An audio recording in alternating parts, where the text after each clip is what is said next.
kalibutan, ikaw nagbunang sa amon. Gikan sa Dios Amahan, matuod-tuod ka nga bugay. Para mangin instrumento niya sa pag-atiman sa amon kag sa paggabay. Tanang kasakit ginantos mo, sa sulod sang siyang kabulang, gindala ka ginhalungan mo ako. Ikaw nagapulaw bugtaw sa tunga sang kagabihon. Agud kami mahamuot lang na makatulog sa hiligtaan namon. Sang kami nagahinubo, ikaw wala gid nagkulang. Tanang gusto namon itiyahan, mahatag lamang.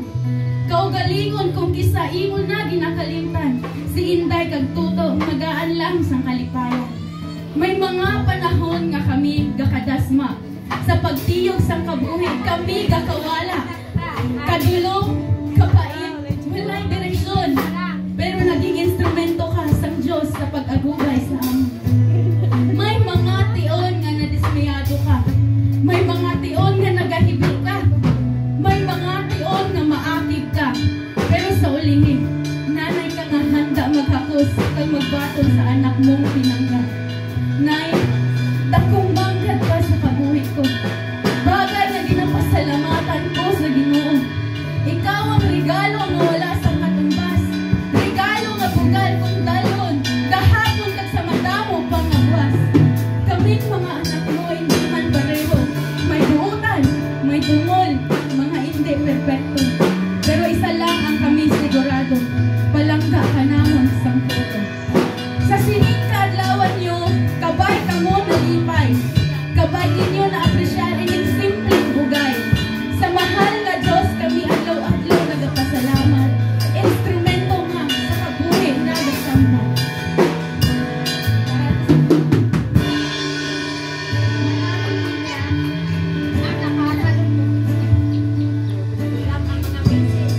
Maraming linya ang nakakalungkot at nakakatawa.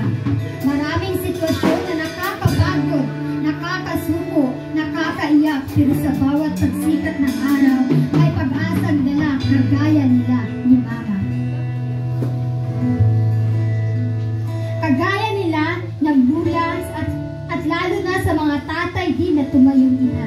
Lumaban ng patago, nag-success na kasama ka. Sa kalusugan ay handa rin sila na sa bawat sakit, Mama ang kadalasan nating sinasambit. Bawat haplos, pag-aalaga, pagmamahal nila'y tumatagos. Sila ay ilaw ng tahanan kung minsan ay tawagin. Pero para din silang radyong sirang plaka, pero good news ang dala. Yung nakakasakit sa tenga, pero na-set free ka. Kagaya ng ikaw ay nagsiselfon ng buong maghapon. Ulo'y sumakit, Mama ang sinasambit. Walang gamot, pero nakakagaling at nakakagising. Alam mo kung bakit? Simpleng sagot, cellphone pa. Minsan may simpleng bagay hinang-hiling, pero parang ang hirap magpalambing. Sa haba-haba ba naman ng storya, may gusto ka pala. Kuhang-kuha na nila sa simula pa lang ng iyong pambubula. Ma, gusto ko nito kasi bago. Ma, ganito, ganyan kasi uso. Alam mo, sagot nila, babalik sila kung anong una. Kami ganit sa una. Linya nila na paulit-ulit mong marinig hanggang sa ma-realize mo na iba talaga nung una. Walang ganito, walang ganyan. Walang ganito, walang ganyan. Simpleng buhay lang nakasama sila. May oras din yung tipong ang ganda pa ng tulog mo, pero nagising ka na dahil sa radyo. 4 AM pa lang ito na marinig mo. Mag-herbal capsule kay epektibo. Kaya ang talas ng panditig at panuno nila, pinaranas din nila ang buhay mayaman. Dahil umaga pa lang nag-sensor mo na, hayahay ang mga anak sa mga dato. Oy, pagmata na mo taas ng adlaw, kahit ang totoo niyan, manok pa lang ang nagsiliparan. Ganyan sila, maaga pa lang nagtatrabaho na. Maamoy mo na ang pangunang kape ng timpla nila. Maaga pa lang gising na, nakaligo pa. Ganon sila nagsimula ng maaga, tapos din ng maaga. Kahit future mo'y pinaghandaan na nila, maaga nga talaga.